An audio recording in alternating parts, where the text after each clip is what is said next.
Ghost of the Void. The vast emptiness of the Cygnus void swallowed all light, all sound, all hope. Yet within this perfect darkness drifted something massive. A titanium leviathan over 3 kilometers long, its once gleaming hull now scared and dark.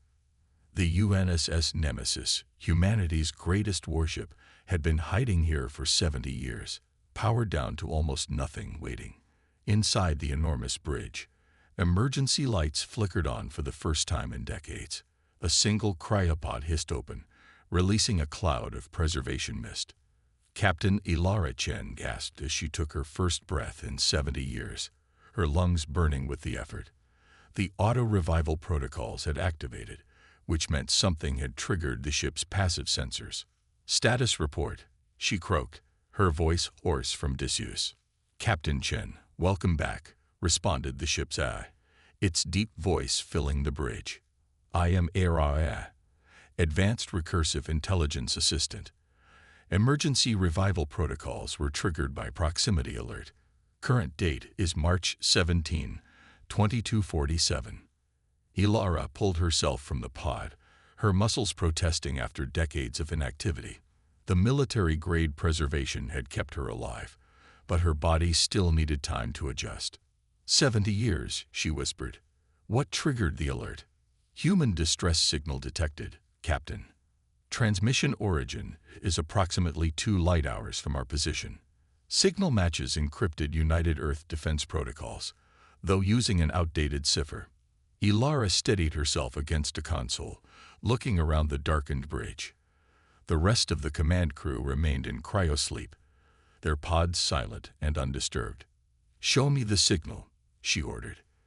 The main view screen flickered to life, displaying a simple text message. "To any human vessels. This is the Resistance ship Defiant. Under attack by hegemony patrols. Cannot hold out. Coordinates follow." "Hegemony?" Ilara asked, confusion evident in her voice. "I have been monitoring low-frequency transmissions since we entered hibernation," Arayat explained. "The Galactic hegemony formed 53 years ago, an alliance of 7 advanced species. They invaded Earth and the colonies approximately 48 years ago, following our disappearance during the Battle of Proxima Centauri." The revelation hit Ilara like a physical blow. Earth was conquered. What about our colonies? All human worlds are now under hegemony control. Humans are classified as a protected species, but have been stripped of military capability and advanced technology. From intercepted communications, I have determined that resistance movements exist, but are poorly equipped and fragmented. Ilara's hands balled into fists. The Nemesis had been Earth's greatest weapon during the border wars, the world's first and only quantum-shift supercarrier, capable of deploying hundreds of fighters and carrying enough firepower to reduce a small moon to debris. But the experimental quantum jump drive had malfunctioned during the Battle of Proxima Centauri, throwing them far off course and draining the ship's power. With no way to return immediately and combat damage throughout the vessel, she had ordered the crew into cryosleep while the ship's automated systems conducted repairs. "Ship status?" she asked, moving to the captain's chair and brushing away decades of dust. "Reactors at 17% capacity. Life support functional in central sections only. Primary weapon systems at 34% readiness. Quantum jump drive requires recalibration but is structurally intact. Hull integrity at 78%. And our fighters. 217 fighters intact. Drone repair systems have maintained them as primary objective during hibernation." Ilara nodded. Even at partial strength, the Nemesis carried more firepower than most planetary defense systems. "Begin revival of essential personnel. Engineering, tactical, medical. Then begin widespread revival of fighter pilots and marine contingent. Captain, full revival will significantly increase our energy signature. We may be detected." Ilara's lips curved into a grim smile.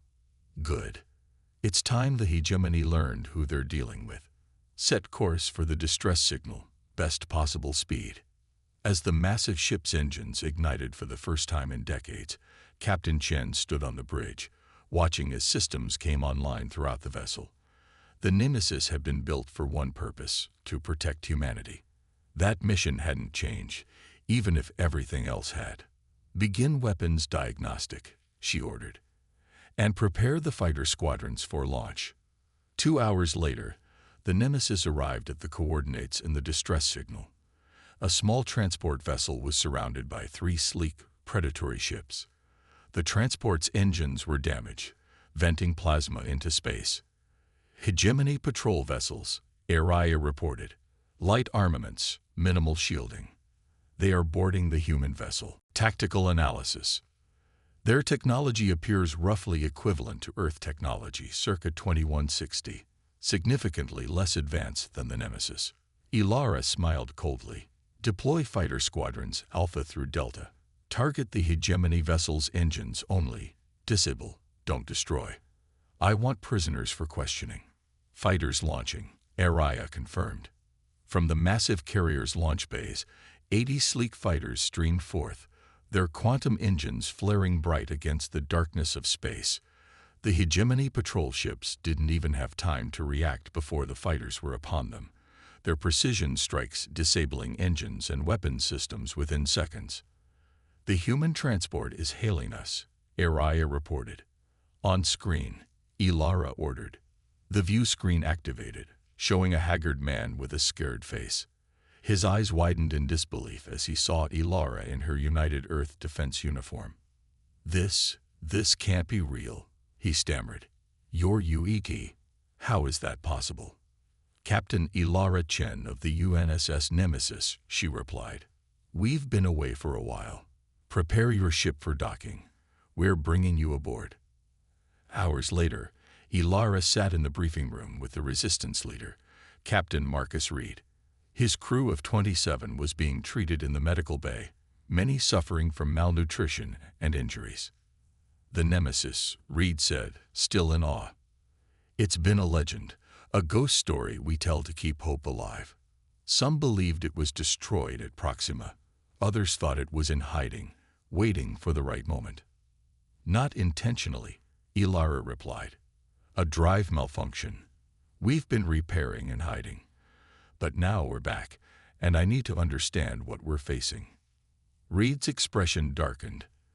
"The hegemony came 3 years after the UET fleet disappeared. 7 species working together. The Araxians, Voth, Nezdari, and others. They claimed they wanted peaceful contact, cultural exchange. Then their ships were everywhere, their advisors in every government." He activated a holographic display showing the known galaxy. "They control everything now. Earth is under direct occupation. The colonies are stripped for resources. Any human ships larger than a transport are immediately destroyed. Advanced technology is confiscated. We're effectively reduced to a pre-spaceflight civilization, except we're allowed to serve as labor for their empire." "And the Resistance?" Ilara asked. "Scattered cells, mostly. Small hit-and-run attacks. Sabotage when possible. But we're outgunned and outnumbered. The hegemony's main weakness is their complacency. They've controlled humanity for so long, they've become careless. Their patrols are predictable. Their security has gaps. But we've never had the firepower to exploit these weaknesses effectively." Ilara stood, looking at the galactic map. "Until now." "Captain," Reed said carefully, "the Nemesis is powerful, but the hegemony controls thousands of worlds. They have hundreds of warships." "We don't need to defeat their entire fleet," Ilara replied. "We just need to give humanity a fighting chance." She highlighted a point on the map. "What's their nearest major installation?"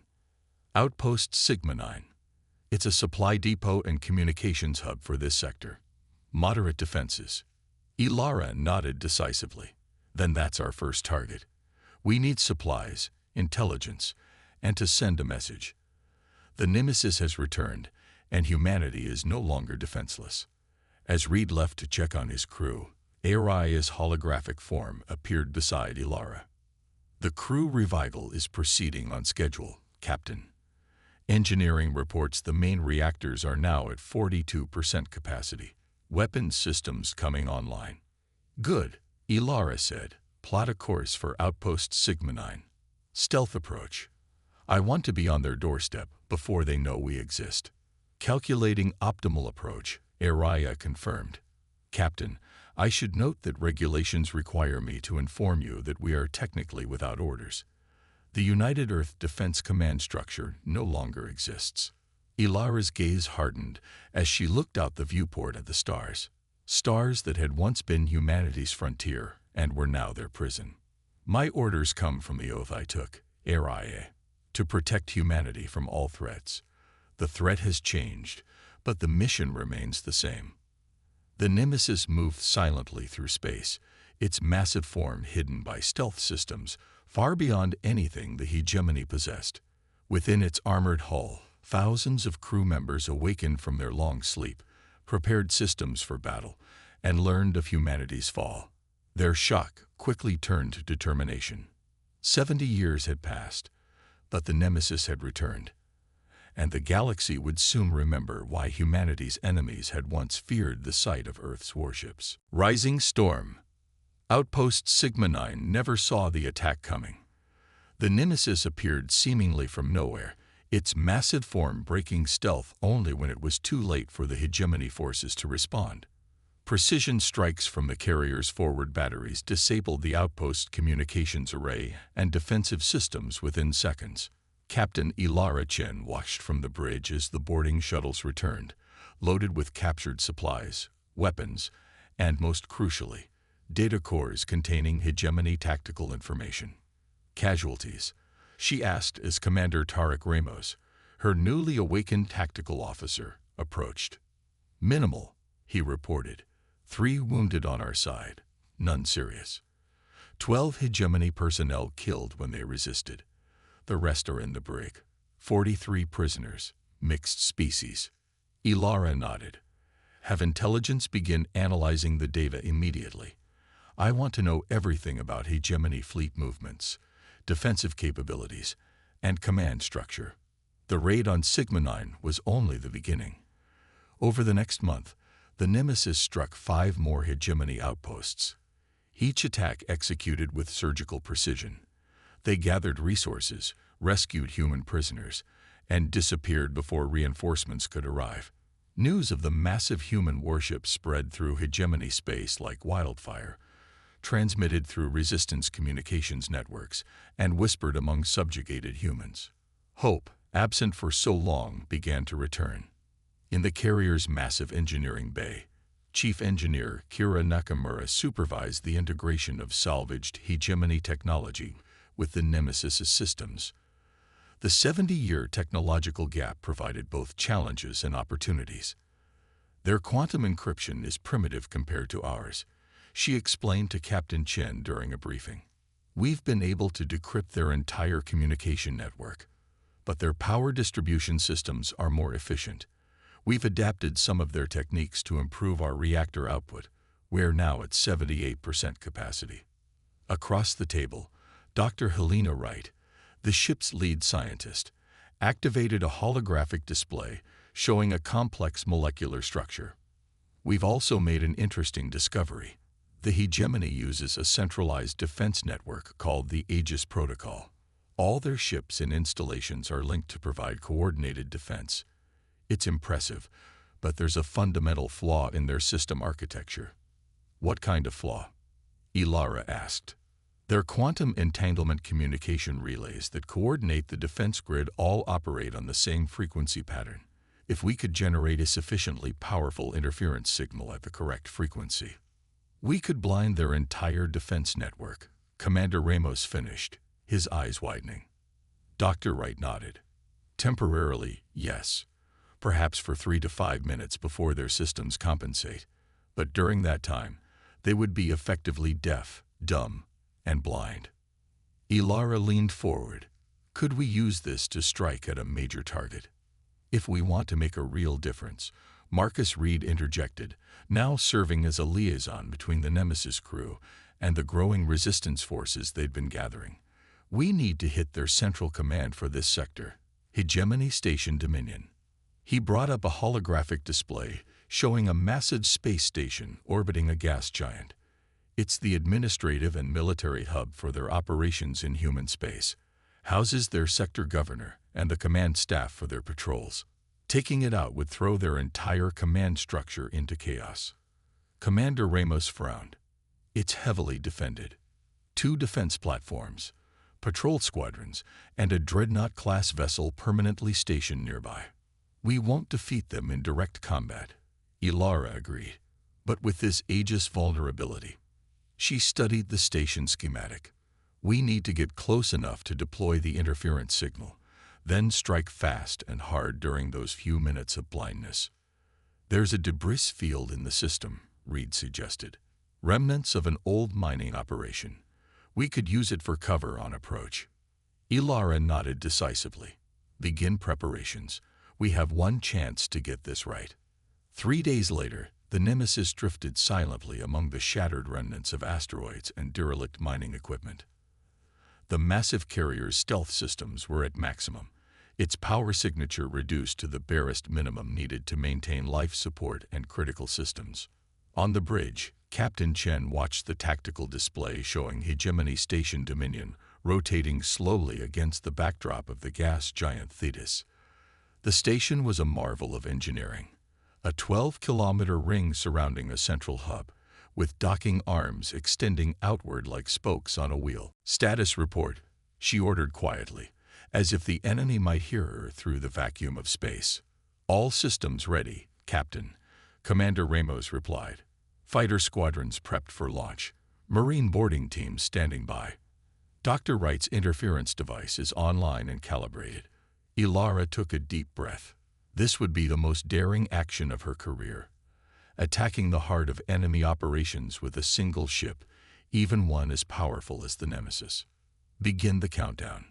All hands to battle stations. Throughout the massive vessel, crew members moved with purpose, checking weapons, sealing pressure suits, and making final preparations. In the fighter bays, pilots climbed into their crafts, the descendants of machines designed 70 years earlier, but still technological marvels compared to hegemony fighters. Approaching optimal position, Air reported. Interference device charge. Ready on your command. Ilara looked around the bridge at her crew, men and women who had gone to sleep believing in humanity's bright future among the stars, only to awaken to find their civilization conquered and enslaved. Their expressions showed determination, not fear. Initiate Operation Thunderstrike. The Nemesis dropped its stealth field as it accelerated toward the station. Simultaneously, Dr. Wright's interference device activated, sending a precisely calibrated pulse through subspace that targeted the hegemony's quantum communication network. On the massive station and the ships surrounding it, alarms suddenly went silent. Screens flickered and died. Communication channels filled with static. The coordinated defense network that made the hegemony forces so formidable simply disappeared. Aegis protocol disrupted, Air confirmed. Estimated duration, 4 minutes, 37 seconds. Launch all fighters, Ilara ordered. Execute attack pattern Delta. From the carrier's launch bays, hundreds of fighters streamed forth, their formation breaking into smaller groups with specific targets. The first wave struck the dreadnought's engine nacelles, disabling its propulsion before it could react to the sudden appearance of the human warship. The second wave targeted the defense platforms, precision strikes disabling their weapon systems. Without the coordinated Aegis network, the platforms couldn't synchronize their defensive fire, leaving them vulnerable to the lightning-fast strikes of the Earth fighters. Meanwhile, the Nemesis itself moved inexorably toward the station, its main batteries opening fire with devastating effect. Not to destroy the station, but to create chaos and disable specific systems. Boarding teams away. Commander Ramos reported as shuttles launched from the carrier's ventral base. Led by Colonel Sarah Vaughn, the Marine contingent breached the station through service airlocks and emergency docks. Their objective: capture the command center and secure the station's governor. On the bridge of the Nemesis, Ilara watched the tactical display with intense focus. Time remaining on Aegis disruption. 2 minutes, 18 seconds, HFY responded. The fighters had completed their primary objectives and were now engaging hegemony patrol craft that were trying to respond individually, without the coordination they relied upon. The superior training and technology of the Earth pilots gave them a decisive edge. Colonel Vaughn's team has reached the command level, Ramos reported. Resistance is heavy but disorganized. Ilara nodded. Everything was proceeding according to plan, but time was their enemy now. Once the Aegis protocol reestablished itself, the hegemony forces would regain their coordination and could bring overwhelming firepower to bear. Aegis protocol reactivating in 30 seconds. HFY warned. All fighters, complete final objectives, and return to the Nemesis, Ilara ordered. Colonel Vaughn, status. Command center secured, came the reply, punctuated by the sound of weapons fire.